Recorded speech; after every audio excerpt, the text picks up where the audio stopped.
c'est que le journaliste, il ne sait pas forcément où se trouvent ses sources et si elles existent. Le deuxième problème, il ne sait pas comment forcément les interroger. On n'interroge pas une archive ouverte comme on interroge un annuaire. On ne lit pas un flux RSS comme on va lire une référence bibliographique dans une base de données documentaire. Il ne sait pas quelle confiance accorder à ces résultats.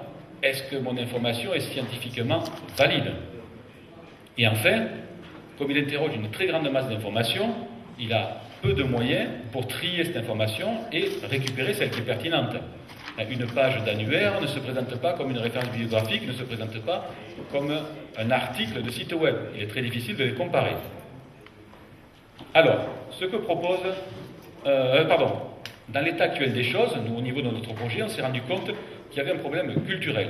C'est-à-dire que ce soit à l'international, au national ou au régional, les seuls outils qui sont utilisés par les communautés scientifiques et probablement par les journalistes restreignent énormément l'accès à l'information. Par exemple, on s'est aperçu que 90% des personnes considèrent que rechercher de l'information avec Google est suffisante. C'est-à-dire les moteurs de type moteurs de recherche comme on les trouve sur l'Internet, Google, Yahoo, en fait, eux ne vont accéder qu'à de l'information statique, c'est-à-dire celle qui est visible sur le site web. On s'est aperçu que les flux RSS, peu de gens commençaient à les utiliser et commençaient à les intégrer dans leur messagerie, dans leur navigateur. Et enfin, les outils collaboratifs, très peu de personnes utilisaient encore ces outils pour récupérer de l'information. Alors, SIS, qu'est-ce qu'il propose? L'idée de SIS, c'est de dire, on va proposer ce que fait un moteur de type Google, mais en plus de ça, on va aller chercher de l'information là où lui ne va pas la chercher, c'est-à-dire dans ce qu'on appelle le web invisible, tout ce qui est base de données, archives ouvertes, tout ce qui est information dynamique. Alors SIS n'est rien d'autre qu'une mécanique informatique, gratuite, libre, puisque écrite en open source, donc accessible à tout le monde, qui permet juste, à partir d'une question qu'on lui pose, d'aller parler le langage des différentes sources d'information et de récupérer cette information. Alors, comment ça marche? Généralement, on a un comité scientifique au sein du projet qui est chargé de sélectionner l'ensemble des sources qui existent sur l'Internet, au niveau national ou international, qui vont répondre à la problématique auquel doit répondre le dispositif. Donc pour les journalistes, ça pourrait être par exemple un ensemble de sources sur la recherche agronomique qui se trouve soit dans le pays, soit dans la région, soit à l'international. Et donc on est garant de la validité scientifique de ces sources et on a délimité un périmètre très précis de l'information. À ce moment-là, l'utilisateur il pose une question, SIS va interroger ces sources et lui ramène une information extrêmement synthétique. À partir de cette information synthétique, alors je passe rapidement, donc ça ressemble à ça, je vous donnerai des URL où vous connectez. C'est un panneau sur lequel il y a une liste de sources, vous n'en tenez pas compte, vous tapez votre critère de recherche, comme dans un moteur comme Google, vous récupérez une liste d'informations synthétisées, c'est-à-dire, on ne le voit pas, mais là on mélange des annuaires, des bases de données de projets, des références bibliographiques, du texte intégral, et quand vous cliquez sur une référence, vous quittez le site et vous allez sur la donnée originelle. D'accord? Donc c'est très simple. Alors, je m'excuse, je suis très pressé par le temps, un dernier transparent.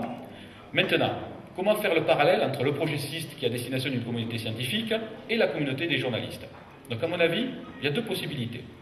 Soit les journalistes peuvent utiliser ces dispositifs SIST qui existent déjà dans 7 pays d'Afrique. Mais attention, pour l'instant, ces dispositifs sont généralistes, c'est-à-dire qu'ils accèdent à de l'information pluridisciplinaire.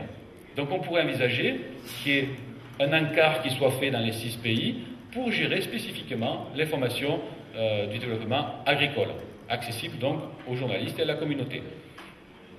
La deuxième solution, ce serait de dire pourquoi ne pas innover? Puisque ce dispositif il est gratuit, il est libre, il est très simple d'utilisation, pourquoi la communauté des journalistes ne pourrait pas mettre en place un outil de ce type-là au niveau national, au niveau régional ou au niveau international? À quoi ça pourrait servir?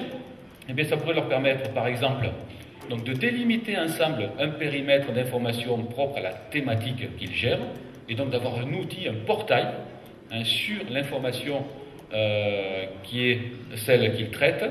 À côté de ça, avec la plateforme de travail collaborative, ils pourraient construire des listes de discussion, donc échanger, avoir des forums, soit avec leurs lecteurs, soit entre journalistes, Une fois que les articles seraient faits, ils pourraient être publiés sur ces sites web et diffusés par le biais de fils RSS.